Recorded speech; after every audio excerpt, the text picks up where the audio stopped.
Sabe, minha filha, quando a gente chega na minha idade, 85 anos nas costas, tem muita história para contar. Umas bonitas, outras tristes, mas tem umas que marcam a vida da gente igual ferro quente. Essa que vou te contar agora, carrego comigo há 60 anos, e ainda me dói no peito quando lembro. Era 1965. Eu tinha 25 anos, já era viúva fazia quase um ano. Meu Antônio, Deus o tenha, morreu num acidente na obra onde trabalhava. Caiu do andaime, me deixou sozinha com 3 filhos pequenos, Maria José com 12 anos, Manuel com 7 e João com 4. A vida já era dura com o Antônio, imagina sem ele. Antes de tudo acontecer, o Manuel tinha ficado muito doente. Uma febre que não passava, definhando na cama, amarelinho que dava dó. Levei em curandeira, em médico da cidade, nada adiantava. Benzi, rezei, chorei muito. Numa noite que pensei que ia perder meu filho, fiz uma promessa de joelhos. Se meu Manuel sarasse, eu levava ele para agradecer na Romaria de Bom Jesus, nem que tivesse que andar léguas. É que nós, gente simples do interior, tínhamos muita fé. E não é que o menino melhorou? Foi se recuperando devagarzinho. Eu não tinha dúvida, era milagre do santo. Promessa é dívida, minha filha. Passou um ano, juntei cada tostão que podia, fazendo faxina nas casas das madames, lavando roupa para fora, até costura eu pegava, mesmo não sendo muito boa nisso. Quando chegou o mês da Romaria, arrumei uma trouxa com nossas coisas, peguei os 3 meninos e embarcamos num pau de arara. Meu Deus, que viagem sofrida! Poeira, sol quente, estrada esburacada. As crianças reclamavam, mas eu dizia, é sacrifício pro santo, meus filhos. Quanto mais difícil, mais valor tem. Chegamos na cidade da Romaria já no finalzinho da tarde. Nunca tinha visto tanta gente junta, barracas de lona por todo lado, vendedores gritando, fiéis cantando e rezando. O cheiro de vela e incenso misturava com o de comida. Tinha pamonha, canjica, beiju, tudo que é quitute. Os olhos dos meninos brilhavam. Armamos nosso cantinho para dormir debaixo de uma lona emprestada, junto com outras famílias. O chão era duro, mas com o cansaço da viagem, as crianças logo pegaram no sono. Eu fiquei acordada, olhando as estrelas, agradecendo a cura do meu filho e rezando para nossa vidinha melhorar. Mal sabia eu que no dia seguinte começaria o maior tormento que uma mãe pode passar nessa vida. Deus é bom, mas seus caminhos às vezes são difíceis de entender. Será que foi para me testar? Até hoje me pergunto. Acordamos cedinho com o barulho da romaria que já começava. Dei café com um pedaço de pão duro para os meninos e repeti 1000 vezes. Vocês não se afastem de mim. Me deem as mãos sempre. Não soltem por nada. Arrumei os 3. Maria José com um vestidinho de chita azul que eu tinha costurado. Manuel com uma camisa branca e calça curta. E o pequeno João com a roupinha herdada do irmão, já meio poída. Penteei o cabelo deles com água e passei um pouquinho de óleo de coco que tinha trazido num vidrinho. Queria que eles estivessem bonitos pro santo. O dia estava quente que só vendo. O sol rachava as pedras e o povo se apertava nas ruas estreitas que levavam ao santuário de Bom Jesus da Lapa. Aquela imponente formação rochosa à beira do rio São Francisco, com suas grutas transformadas em igreja, já atraía romeiros de todo o Brasil. Fomos andando devagarzinho, eu com João no colo, já que era pequeno demais para toda aquela caminhada, e segurando firme a mão do Manuel. Maria José ia na frente abrindo o caminho. Quando finalmente avistamos a entrada da gruta principal, com sua fachada entalhada na rocha, fiquei emocionada. Era ali que nosso Senhor Bom Jesus tinha curado meu filho, e eu vinha agradecer como tinha prometido. Me ajoelhei nos degraus de pedra, era parte da minha promessa, subir de joelhos todos os degraus até chegar à entrada sagrada. Segurem nas minhas saias e venham comigo, falei para os meninos, e comecei a subir, um degrau de cada vez, sentindo a pedra quente machucando meus joelhos. À minha volta, outros fiéis faziam o mesmo sacrifício, alguns chorando, outros cantando hinos. A dor era grande, mas a gratidão era maior. Afinal, meu Manuel tinha sido salvo pela intercessão do Bom Jesus, e nenhum sacrifício era demais para agradecer esse milagre. Conseguimos chegar perto do altar e agradecer. O Manuel olhava tudo com aqueles olhos curiosos dele, apontando para os santos, para as velas, para o teto pintado. Era um menino esperto, vivia perguntando as coisas. Foi quando começou a procissão, o povo saindo da igreja, acompanhando a imagem do santo que os homens carregavam no andor, uma multidão se apertando, empurrando, querendo tocar a imagem. Eu segurava os meninos com toda a força, Maria José de um lado, Manuel do outro, e o João no colo. Mas aí, minha filha, aconteceu. Um empurrão mais forte, a multidão apertando de todo lado, e quando dei por mim, a mãozinha do Manuel não estava mais na minha. Foi questão de segundos. Olhei para os lados desesperada. Manuel, Manuelzinho. Gritei com toda a força, mas minha voz se perdia no meio dos cânticos e rezas. O povo continuava andando, me empurrando. Eu tentava voltar, mas era impossível. Maria José começou a chorar, o João se agarrou no meu pescoço, assustado com meus gritos.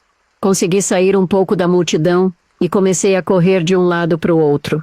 Viram um menino? Meu filho, 7 anos, camisa branca, cabelo preto. Perguntava para todo mundo. Alguns tentaram ajudar, outros só balançavam a cabeça com pena. O resto daquele dia foi um pesadelo que parecia não ter fim.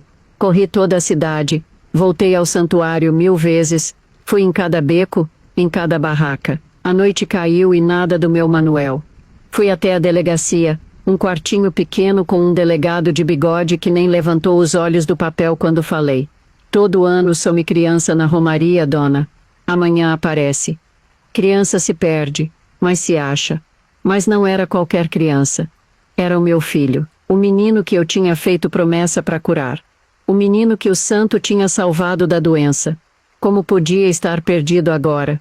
Voltei para nossa barraca já de noite, os outros 2 filhos cansados, com fome e assustados. Maria José, mesmo novinha, cuidou do irmão pequeno enquanto eu saía de novo para procurar.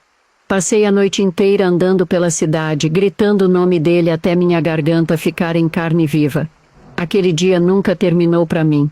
Na verdade, ele durou 25 anos. No dia seguinte, a romaria continuava como se nada tivesse acontecido.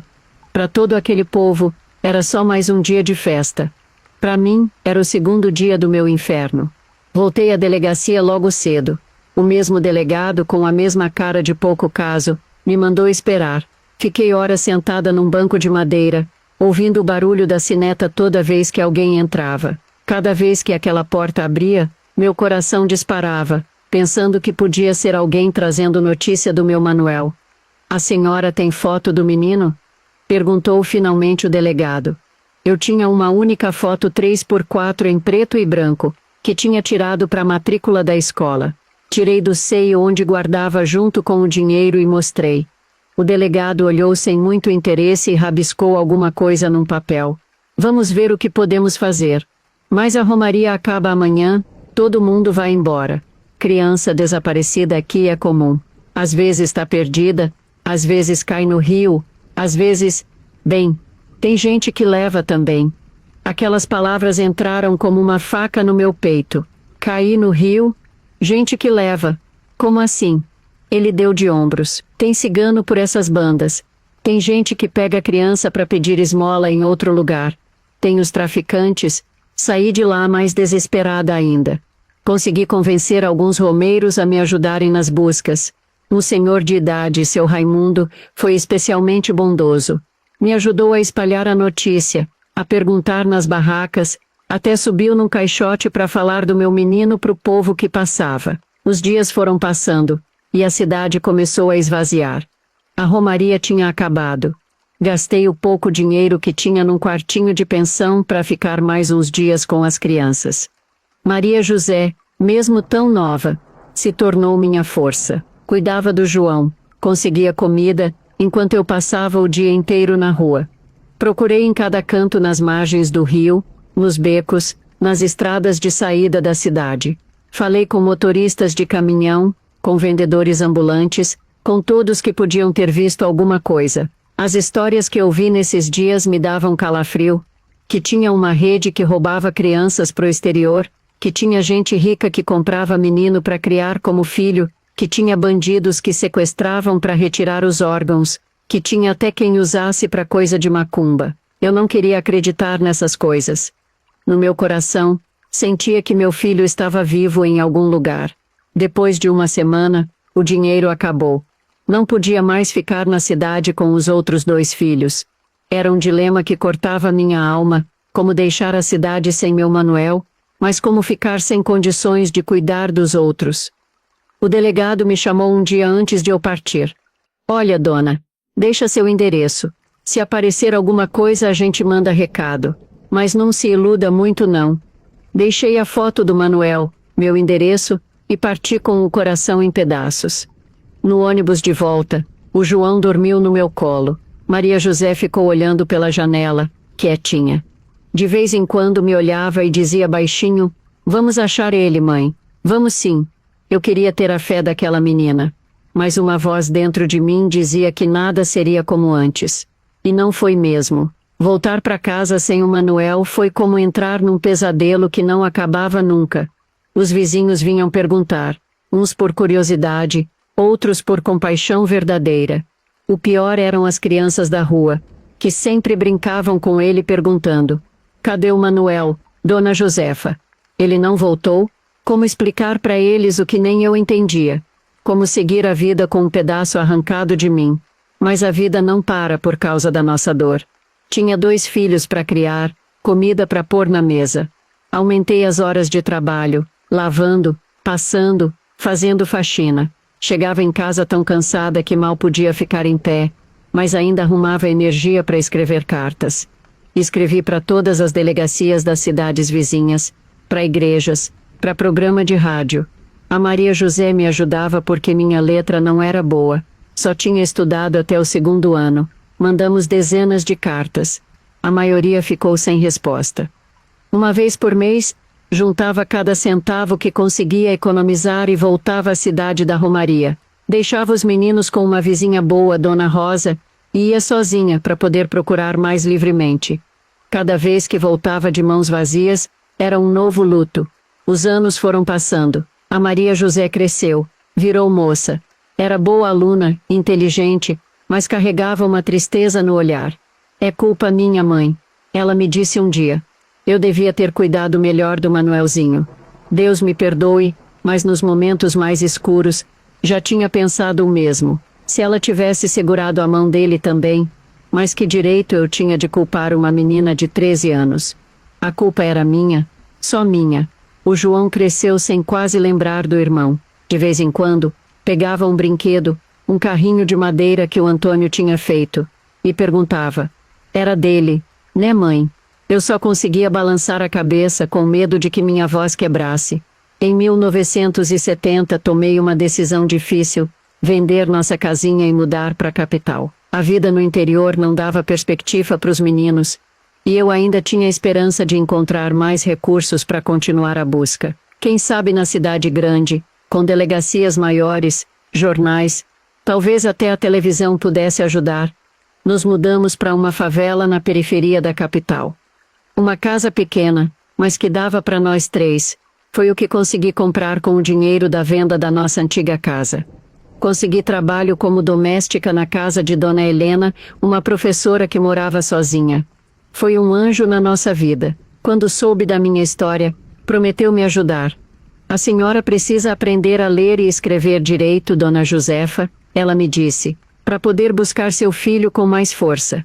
Nos fins de tarde, depois que eu terminava o serviço, ela me dava aulas. Aos poucos comecei a decifrar melhor as letras dos jornais, a escrever cartas com minha própria mão. Cada nova habilidade era uma arma a mais na minha busca. Todo mês, colocava um pequeno anúncio num jornal popular. Procura-se menino Manuel dos Santos, desaparecido na Romaria de Bom Jesus em 1965. Quem tiver informações procurar Josefa na... E dava meu endereço.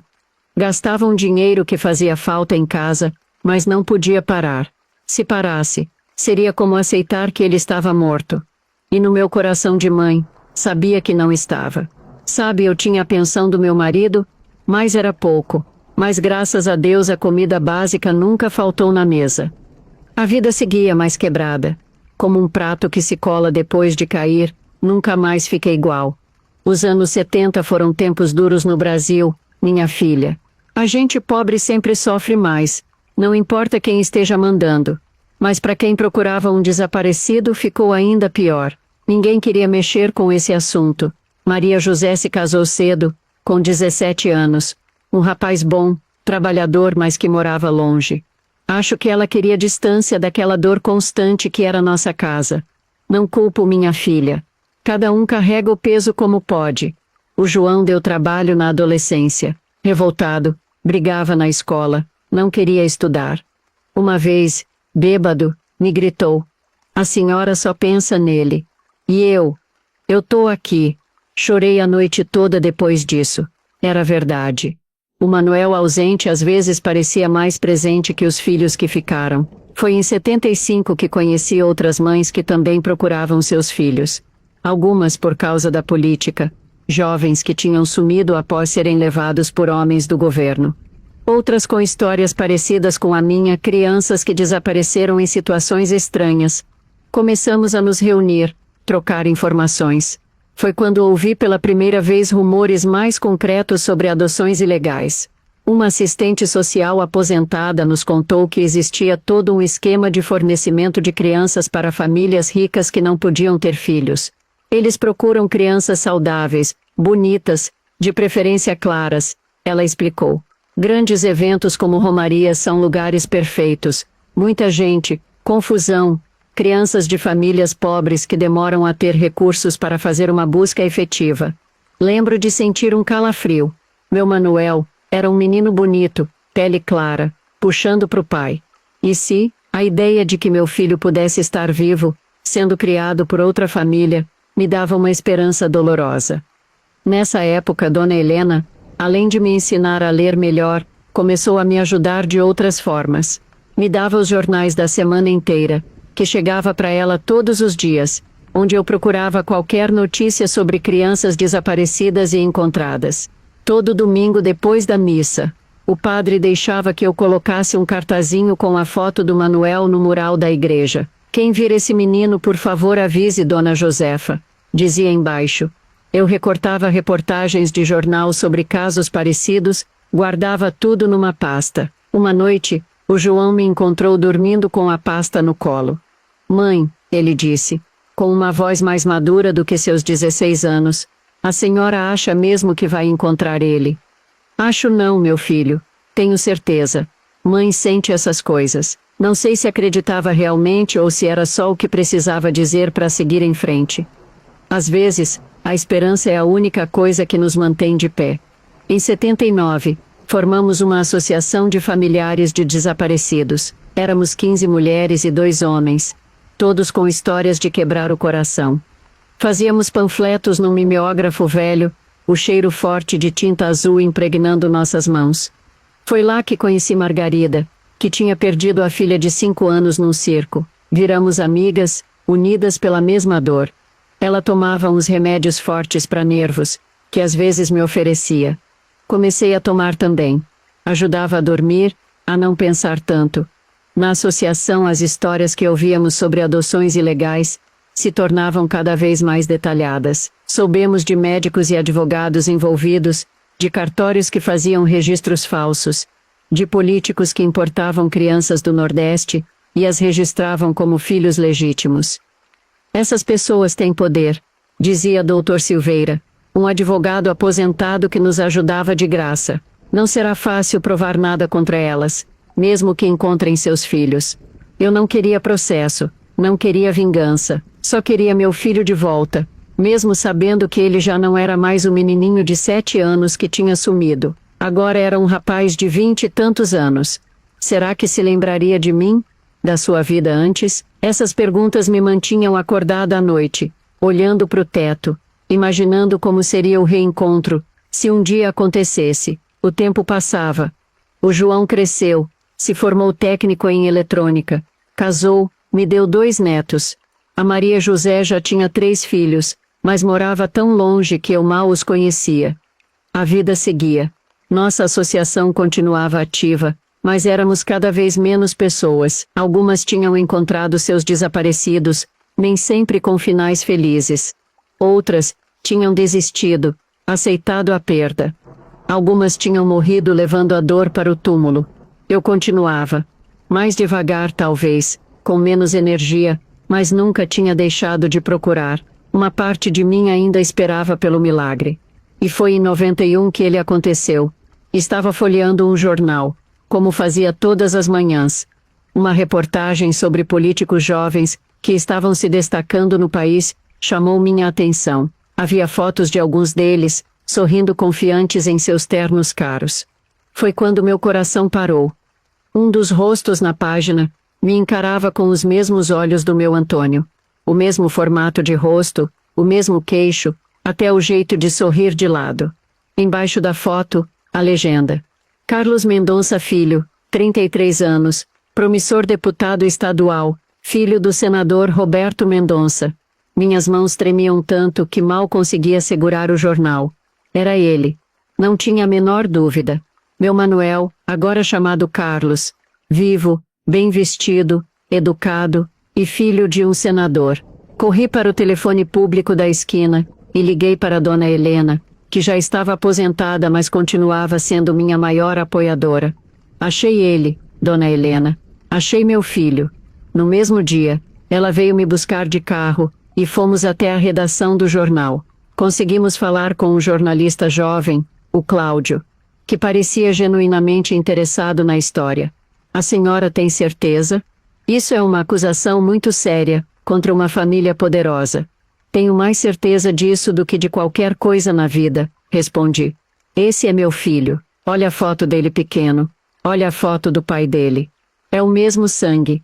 O Cláudio olhou as fotos por um longo tempo. E realmente a semelhança é impressionante, ele concordou. Vou investigar discretamente. Me dê alguns dias. Aquela semana foi a mais longa da minha vida. Não conseguia dormir, mal comia. A ideia de que meu filho estava vivo, a poucos quilômetros de mim, era quase insuportável. Queria sair correndo, bater na porta daquela família, gritar: me devolve meu filho, mas sabia que não podia fazer isso. O Cláudio voltou uma semana depois com informações preciosas. O Carlos é oficialmente filho adotivo dos Mendonça, ele explicou. Segundo os registros, foi adotado em 1965, quando tinha aproximadamente 7 anos, de um orfanato no interior do estado. Mas estive nesse orfanato, e não há registros dele lá. Na verdade, há indícios de que vários papéis foram falsificados. E tem mais, continuou ele. Conversei com um ex-motorista da família que se lembrava da época. Ele me contou que o senador e a esposa voltaram de uma viagem ao Nordeste com um menino. Disseram a todos que tinham decidido adotar uma criança durante a viagem, que tinham se apaixonado pelo garoto num orfanato, mas ele nunca acreditou muito nessa história. Meu coração batia tão forte que parecia que ia sair pela boca. Tudo se encaixava. O que fazemos agora? Perguntei. Precisamos de um advogado bom e de provas mais sólidas, disse Dona Helena. E precisamos ser muito cuidadosos. Essas pessoas têm muito poder. Foi assim que chegamos ao Dr. Silveira, que mesmo já velho e doente, aceitou nos ajudar. É o caso da minha vida, ele disse. Sempre soube que essas coisas aconteciam, mas nunca tive provas suficientes. Começamos a juntar tudo, minhas denúncias antigas, a foto do Manuel pequeno, a certidão de nascimento original, depoimentos de vizinhos que conheceram ele pequeno. O Cláudio usou seus contatos para descobrir mais sobre a suposta adoção. Foi quando decidimos dar o passo mais difícil, entrar em contato com a família Mendonça. Dr. Silveira escreveu uma carta formal, explicando a situação, pedindo um encontro para discutir o assunto, de forma discreta e respeitosa. Eu tremia ao assinar aquele papel. Depois de 25 anos, era o mais perto que tinha chegado do meu filho. A resposta veio na forma de 2 homens de terno que apareceram na porta da minha casa 3 dias depois. A família Mendonça exige que a senhora pare com essas acusações absurdas, disse um deles, com voz fria. Isso pode ser considerado difamação, e a senhora pode ter sérios problemas. Mas eu já não tinha medo. Diga ao senador que não quero criar problemas. Só quero ver meu filho. Os homens foram embora com ameaças veladas. 2 dias depois, quando voltava da feira, encontrei um envelope preso na porta de casa. Era um papel fino, de qualidade, o tipo que gente como eu nunca usava. Dentro, um bilhete escrito com letra bonita: Senhora Josefa dos Santos, tomei conhecimento de suas alegações. Gostaria de conversar pessoalmente.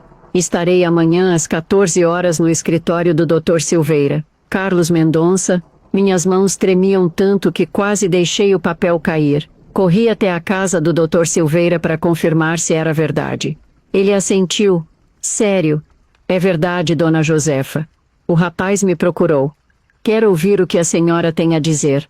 Meu filho queria me ver. Depois de 25 anos, meu filho queria me ver. Não dormi nada na noite anterior. Meu coração batia tão forte que parecia querer sair pela boca. Imaginei 1000 vezes como seria ver meu menino depois de tantos anos. Em meus sonhos, a gente se abraçava, ele me chamava de mãe, voltava para casa comigo. Mas no fundo eu sabia que não seria assim tão simples.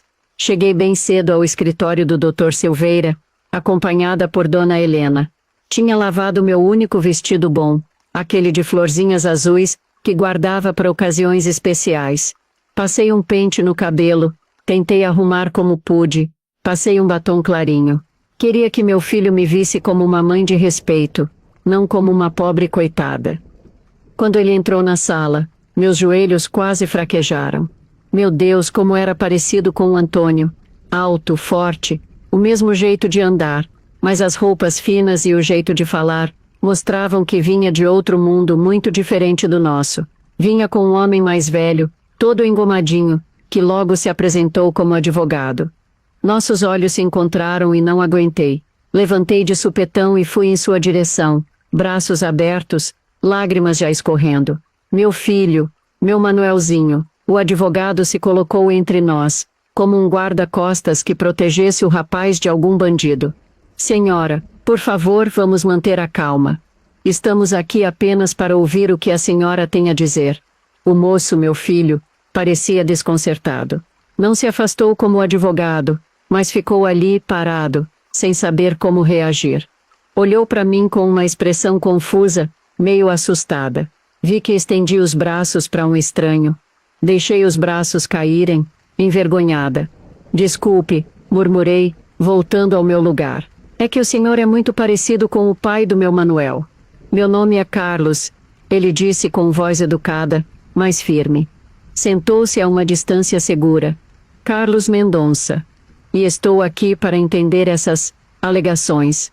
A conversa foi dura. O advogado fazia perguntas como se eu fosse alguma criminosa. Como eu podia provar que ele era meu filho? Por que só agora, depois de tanto tempo, eu aparecia? Será que não era só uma tentativa de conseguir dinheiro da família Mendonça? Engoli o choro e contei tudo desde o começo. A Romaria de Bom Jesus da Lapa em 65, o sumiço na multidão, as buscas desesperadas, os anos tentando qualquer pista. Mostrei a foto amarelada do Manuel aos 7 anos, os boletins de ocorrência, recortes de jornal com anúncios que eu tinha colocado ao longo dos anos. Olhe bem para a foto do seu pai, falei, mostrando a única fotografia que tinha de Antônio. Todo mundo dizia que o senhor era a cara dele. E então, falei de coisas que só uma mãe saberia. O senhor tem uma marquinha de nascença atrás da orelha direita, do tamanho de um grão de feijão. Quando era pequeno, comia manga verde com sal, mesmo eu dizendo que ia dar dor de barriga. E tinha medo de trovão, se escondia embaixo da cama toda vez que o céu escurecia. Vi quando ele instintivamente levou a mão à orelha. A marca ainda estava lá. Isso não prova nada, disse o advogado. Coincidências acontecem. Não estou aqui para acusar ninguém, respondi. Só quero que meu filho saiba a verdade sobre sua origem. Carlos, era difícil pensar nele com esse nome. Ficou em silêncio por um longo tempo. Depois, olhou para o advogado. Quero falar com ela a sós. O advogado tentou argumentar, mas ele foi firme. Dona Helena e o advogado saíram, nos deixando sozinhos na sala. O tic-tac do relógio na parede parecia ensurdecedor. A senhora realmente acredita que sou seu filho? Ele perguntou finalmente. Não acredito. Eu sei. Uma mãe sabe, filho. Ele se levantou e andou pela sala. Parecia agitado, confuso. Cresci numa família boa, ele disse. Tive educação, oportunidades, amor. Meus pais, os Mendonça, sempre me trataram como filho verdadeiro, mesmo sendo adotado. Fico feliz que tenha sido bem tratado, respondi, sentindo uma dor aguda ao ouvir ele chamar outros de pais. Sempre rezei por isso, quando imaginava que estava vivo em algum lugar. Se o que a senhora diz é verdade, ele hesitou. Isso significa que eles mentiram para mim a vida toda, que talvez tenham me tirado da senhora. Não estou aqui para julgar ninguém, filho. Só queria te encontrar antes de morrer. Saber que está bem. Ele se virou para mim, os olhos brilhando com lágrimas contidas. Preciso de tempo, ele disse finalmente. Preciso pensar, se o que a senhora diz é verdade. É muita coisa para processar. Entendo, respondi, engolindo o nó na garganta. Queria abraçar ele, mas sentia que ainda não era o momento. Leve o tempo que precisar. Antes de sair, ele parou na porta e me olhou uma última vez. A senhora tem outros filhos? Sim, Maria José e João. Seus irmãos. Eles nunca perderam a esperança de te encontrar. Ele assentiu levemente e saiu. O perfume caro que usava ficou no ar, tão diferente do cheiro de sabão de coco e terra que marcou sua infância. Quando fiquei sozinha, chorei tanto, mais tanto. Tinha encontrado meu filho, mas aquele não era exatamente o encontro que sonhei tantas vezes para nós dois. Ele era um estranho para mim, assim como eu era uma estranha para ele. Passou um mês sem notícias. Foi o mês mais angustiante desde o desaparecimento. O encontro tinha reaberto feridas que mal tinham cicatrizado. Procurei os irmãos dele, contei tudo. E todos eles ficaram assim como eu, na espera, na maior aflição. Então, numa tarde de domingo, um carro importado parou na frente de casa. Até os vizinhos todos saíram para olhar. O motorista desceu, todo empertigado, e perguntou se eu era Dona Josefa dos Santos. Quando confirmei, me entregou o envelope. Dentro, tinha um bilhete escrito em papel fino. Com aquela letra bonita, eu sabia, era dele. Senhora Josefa, gostaria de encontrar a senhora novamente. Estarei no restaurante Cruzeiro às 14 horas do próximo domingo. Mandarei um carro buscar a senhora. Carlos Mendonça. Meu coração disparou. Durante a semana quase não consegui dormir, imaginando o que ele queria. Dona Helena me emprestou um vestido melhor que o meu para o encontro. Não queria repetir aquele. Quando o carro veio me buscar, estava nervosa demais para falar. O motorista me levou para um restaurante chique no centro, desses que eu só via pela vitrine. Fiquei deslocada ali, com um vestido emprestado entre pessoas ricas e elegantes. Mas não me importei. Meu filho estava do outro lado de uma mesa me olhando diferente dessa vez, sem o advogado ao lado. Passei esse tempo pensando muito, ele disse, a voz mais baixa que antes. Conversei com eles. Os Mendonça. Fez uma pausa, como se fosse difícil continuar. Primeiro negaram tudo, mas depois minha mãe adotiva começou a chorar. Me contou que eles tinham mentido todos esses anos. Meu coração começou a bater tão forte que achei que ia desmaiar. Apertei o guardanapo na mão até os nós dos dedos ficarem brancos. Eles nunca me adotaram de orfanato nenhum, ele continuou, olhando pela janela como se não suportasse me encarar. Estavam na Romaria de Bom Jesus. Me viram perdido, chorando. Minha mãe adotiva não podia ter filhos. Tinha perdido 3 bebês. Quando me viu, disse que foi como se Deus tivesse respondido suas orações. Uma lágrima desceu pelo meu rosto. Não consegui segurar. Anos e anos de dor, de busca, de não saber se meu filho estava vivo ou morto, passando fome ou sendo maltratado. E tudo porque alguém decidiu que podia simplesmente levar ele para casa, como quem pega um cachorrinho abandonado na rua. Eles me levaram, ele disse, agora me olhando nos olhos. Não procuraram saber de quem eu era filho. Não perguntaram a ninguém. Apenas me colocaram no carro, e foram embora.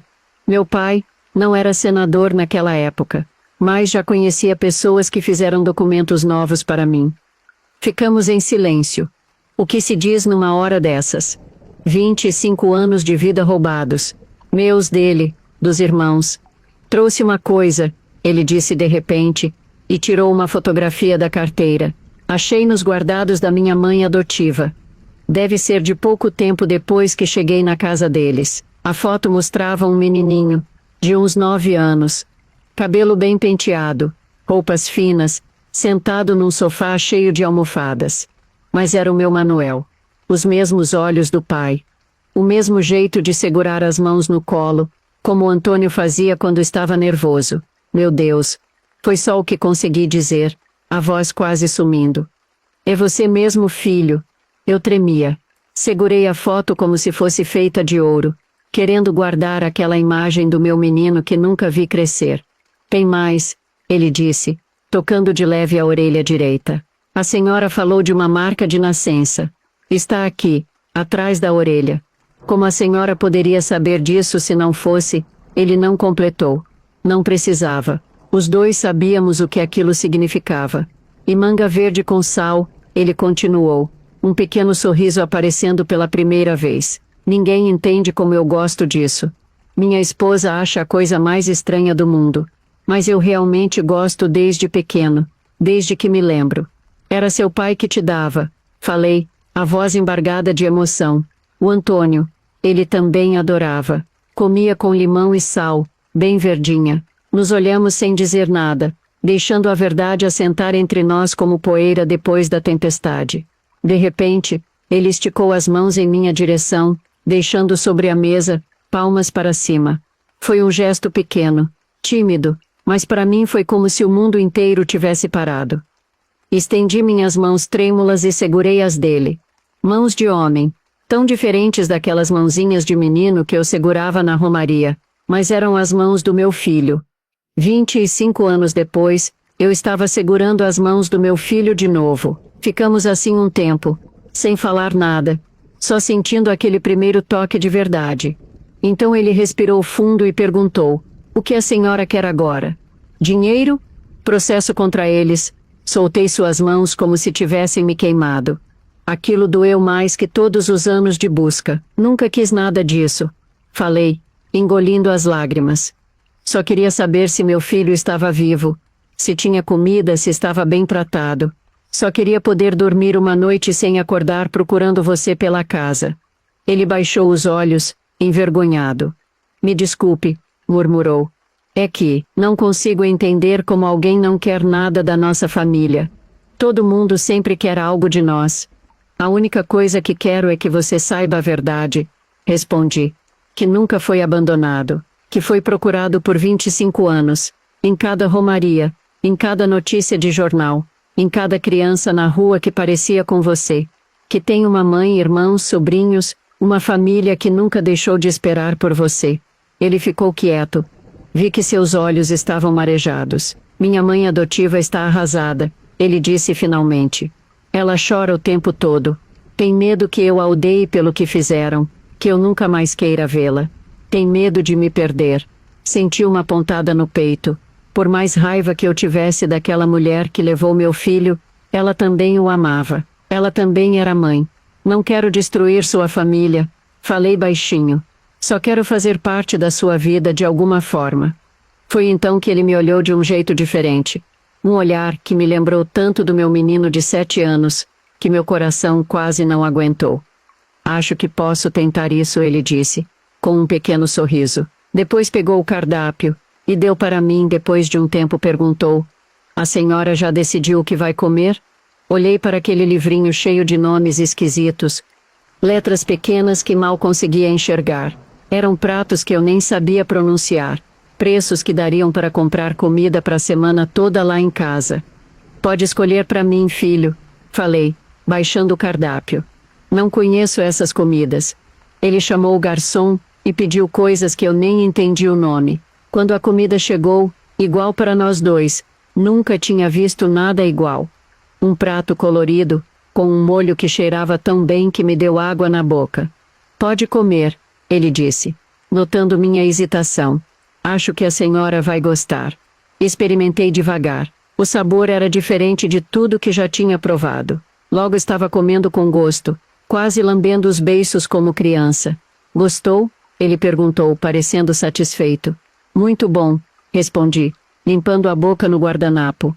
Ele respirou fundo, como quem toma coragem. Tem mais uma coisa que eu queria dizer, falou, mexendo no garfo. É sobre minha família. Meu coração apertou. Será que ia dizer que não queria mais me ver? Tenho 4 filhos, ele continuou. 3 meninos e uma menina. O mais velho tem 12 anos, depois vem os gêmeos de 8, e a caçula tem 5. Fiquei paralisada. 4 netos, e ainda gêmeos, e minha esposa, ele continuou. A voz embargando um pouco, está grávida de 6 meses. As lágrimas vieram tão rápido, que nem tive tempo de segurar. 5 netos. Eu, que pensei que nunca mais veria meu filho, agora descobria que tinha uma família inteira que nem conhecia. Meu Deus, foi só o que consegui dizer, as mãos tremendo. Meu Deus do céu. Eles não sabem nada sobre a senhora ainda, ele disse. Contei apenas para minha esposa, que inclusive me incentivou a descobrir meu passado e conhecer a senhora. Mas quero que conheçam todos. Se a senhora quiser, claro. Não consegui responder. Era demais para assimilar de uma vez. Tantos anos de vazio, e agora essa abundância de vida, de família, de futuro. As lágrimas corriam pelo meu rosto, e eu nem me importava em enxugar. Era muita emoção. Vi que os olhos dele também estavam marejados. Posso mostrar uma foto? Ele perguntou, pegando a carteira de novo. Assenti sem conseguir falar. Ele tirou uma foto onde estava com uma mulher bonita de cabelos claros e 4 crianças sorridentes. Uma família linda, são meus netos. Falei tocando a foto com a ponta dos dedos. Meus netinhos. Alguma coisa rompeu dentro dele naquele momento. Vi uma lágrima escorrer por seu rosto, depois outra. Não pensei 2 vezes. Levantei da cadeira sem me importar com as pessoas olhando, sem ligar para o restaurante chique nem para os garçons de nariz empinado. Nada mais importava. Ele também se levantou, meio sem jeito. Dava para ver que estava com vergonha, mas não resistiu. E ali, entre as mesas daquele restaurante caro, finalmente abracei meu filho depois de 25 anos. Fechei os olhos, e por um momento, era como se o tempo não tivesse passado. Meu filho, sussurrei contra seu peito, sentindo seu coração bater junto ao meu. Meu menino. Ele me apertou mais forte, sem se importar com quem estivesse olhando. Mãe, ele disse baixinho pela primeira vez. Os meses seguintes àquele primeiro abraço foram um tempo de descobertas, alegrias e também de ajustes dolorosos. Para meu filho, que continuava se chamando Carlos, era impossível atender pelo nome Manuel depois de tantos anos. Eu precisava aprender a amar o homem que ele tinha se tornado, não o menino que guardei na memória por 25 anos. Na primeira vez que me levou à sua casa, fiquei sem palavras. Nunca tinha entrado num palacete daqueles, com jardins tão grandes que se perdiam de vista, salas enormes com lustres que brilhavam como estrelas presas no teto. O piso era tão brilhante que dava para ver meu rosto refletido nele. Tinha vergonha de pisar, com medo de sujar ou quebrar alguma coisa. A minha casa cabia inteira na sala de entrada daquela mansão. Conhecer meus netos foi a maior emoção depois do reencontro com meu filho. Os gêmeos de 8 anos eram arteiros, corriam pela casa inteira, e logo me adotaram como se me conhecessem desde sempre. A menininha de 5 anos, tímida, ficava escondida atrás da mãe, me olhando com curiosidade. Mas o mais velho, de 12 anos, foi o que mais me marcou. Sério, educado, parecia um homenzinho. Um dia ele chegou da escola e contou, com aquela inocência misturada com a crueldade própria das crianças, que tinha falado aos colegas sobre sua nova avó. Eles riram de mim, ele disse com os olhos marejados. Disseram que agora eu tenho 2 avós, a rica e a pobre. Aquelas palavras me cortaram fundo. Não pela maldade das crianças, mas porque eram verdade. Eu era a avó pobre, a avó da favela, a avó que não podia dar presentes caros nem levar para viagens no exterior. Meus outros filhos estavam doidos para ver o irmão que voltou. João, meu caçula, foi logo abraçando, nem deu tempo de apresentar direito. Ele se criou ouvindo as histórias do Manuel, e agora podia ver de verdade. Maria José, coitada, chorou que só vendo. Ora agarrava o irmão num abraço, ora ficava quietinha num canto, sem saber o que fazer. A culpa que ela sentiu a vida toda pesava demais. No começo era tudo meio sem jeito, que nem quando a gente conhece parente distante. Mas o sangue chama, isso não tem quem negue. E os meninos, os filhos dele, nossa, esses foi que ajudaram mesmo. As crianças não têm maldade, vão chegando perguntando, querendo saber tudo. Foi assim que os tios e os sobrinhos foram se achegando, cada visita mais perto, cada domingo menos estranho. Foram mais de 2 anos nessa aproximação. Uma tarde Carlos apareceu na minha porta com uma notícia que mudaria tudo de novo. Estamos nos mudando, mãe, ele disse. Compramos uma casa nova. A nossa ficou pequena com um bebê que já anda para todo lado. Senti um aperto no peito. Finalmente tinha me acostumado com a rotina de visitas, com a alegria de ver meus netos correndo pelo quintal aos domingos, com o prazer de preparar a comida que meu filho tanto gostava na infância. E agora tudo mudaria de novo. É mais longe? Perguntei, tentando esconder o medo. Um pouco, ele respondeu, me olhando de um jeito estranho, mas queria mostrar uma coisa para a senhora antes. No dia seguinte, ele me levou para conhecer a casa nova. Era ainda maior que a anterior, com um jardim que parecia um parque. Mas ao invés de entrar na casa principal, ele me levou por um caminho lateral, até uma construção menor, anexa à propriedade. O que acha? Ele perguntou, abrindo a porta. Era uma casa completa, bonita. Tinha 2 quartos espaçosos, uma sala clara com janelas grandes, cozinha com armários novos, tudo mobiliado com peças finas, que deviam custar os olhos da minha cara. É para a senhora, ele disse. Quero que venha morar conosco. Fiquei sem palavras. Uma parte de mim queria aceitar na hora, jogar para o alto a vida de luta e privações, os anos de solidão. Mas outra parte hesitava. Minha casinha na favela era pequena e simples, mas era meu canto, conquistado com muito suor. E tinha medo de perder o contato com meus outros filhos, especialmente com João, que ainda morava perto. Preciso pensar, respondi, sentindo o peso da decisão. Voltei para casa com o coração dividido. Carlos instalou um telefone na minha casa para podermos nos falar todos os dias, um luxo que eu nunca tinha sonhado ter. Os vizinhos quase morreram de inveja. Passaram mais ou menos 2 meses de indecisão.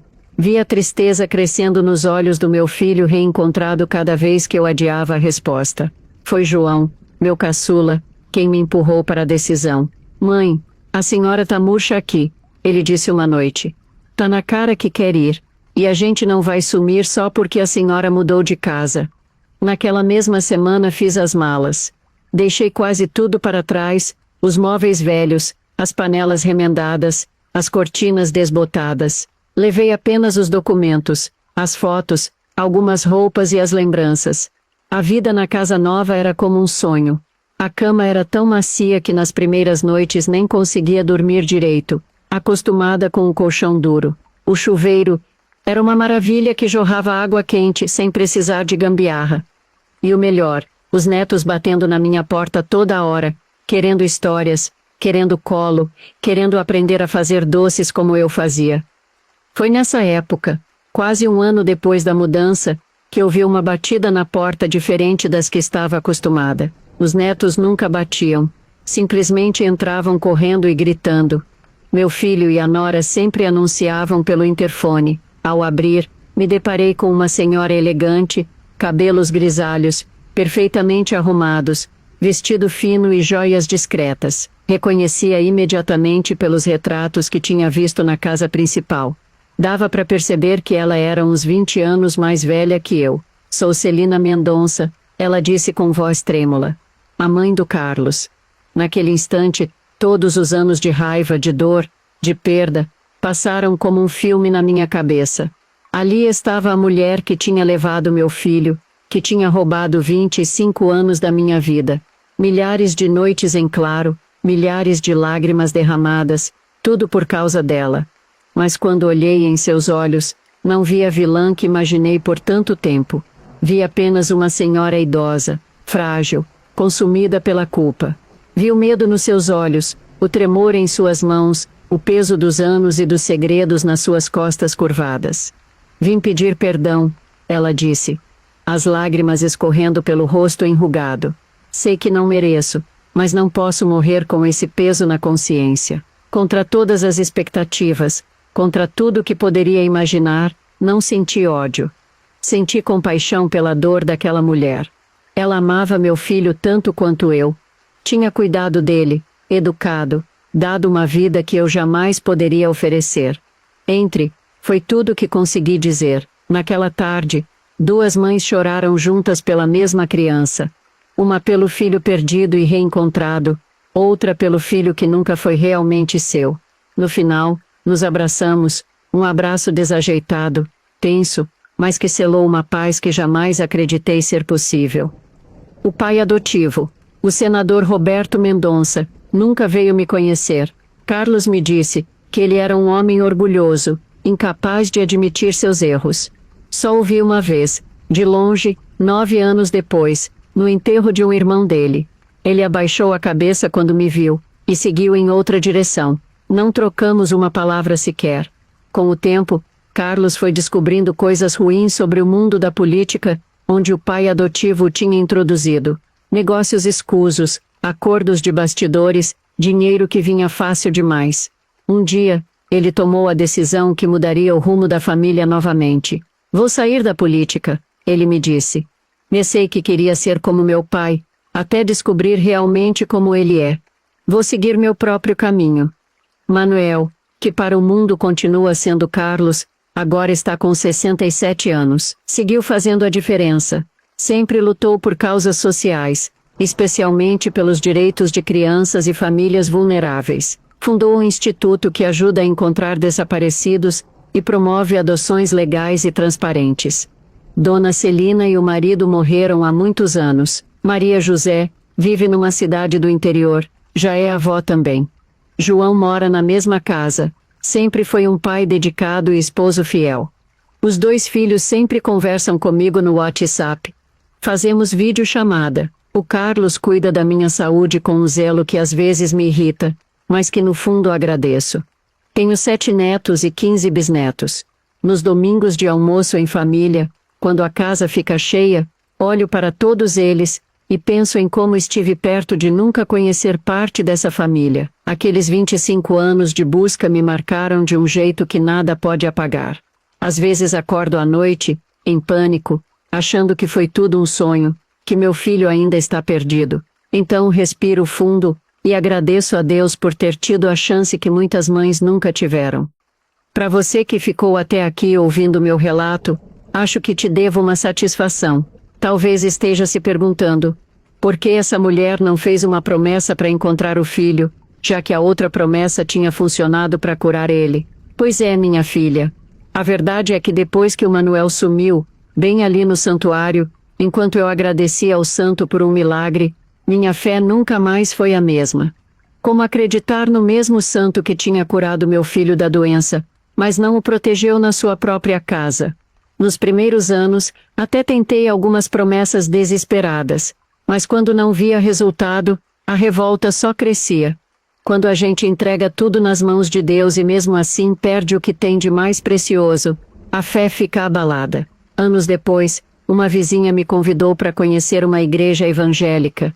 Lá aprendi um jeito diferente de falar com Deus, sem intermediários, sem promessas. Entendi que a fé não funciona como uma moeda de troca. Hoje sou evangélica. Leio minha Bíblia todos os dias, e foi essa nova fé que me deu forças nos momentos mais escuros. É engraçado como a vida dá voltas. Perdi um filho, numa romaria católica, e acabei encontrando consolo em outra igreja. Mas Deus é um só, não é mesmo? E foi Ele quem, no final das contas, trouxe meu filho de volta, mesmo depois de tanto tempo.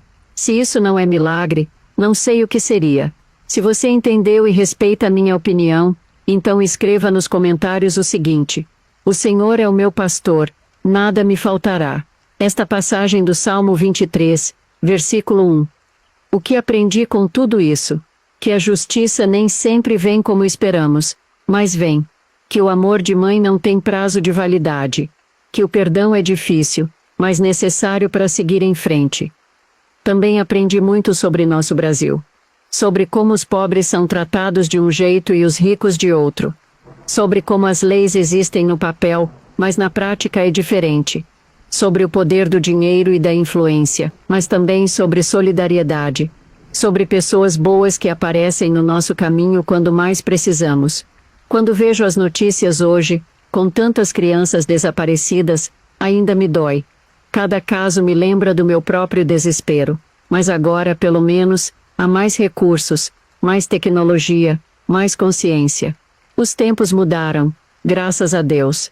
Minha filha, não esquece de conferir o livrinho 100 chás das avós para diversos males, que o pessoal do canal preparou com tanto carinho para vocês. São receitas maravilhosas, para você e toda a sua família. Tem chá para dor de barriga, para gripe, para acalmar, para dormir melhor, tudo natural, do jeito que nossos antepassados faziam. O pessoal trabalhou muito para reunir todas essas receitas, fazer as ilustrações das ervas, e explicar direitinho os benefícios, o modo de preparo, como se a própria vovó estivesse lendo para você. Quando você compra, além de ter acesso a esse conhecimento tão precioso, ainda mostra o seu apoio ao canal. Caso queira conhecer, basta clicar no primeiro link fixado, logo aí no primeiro comentário.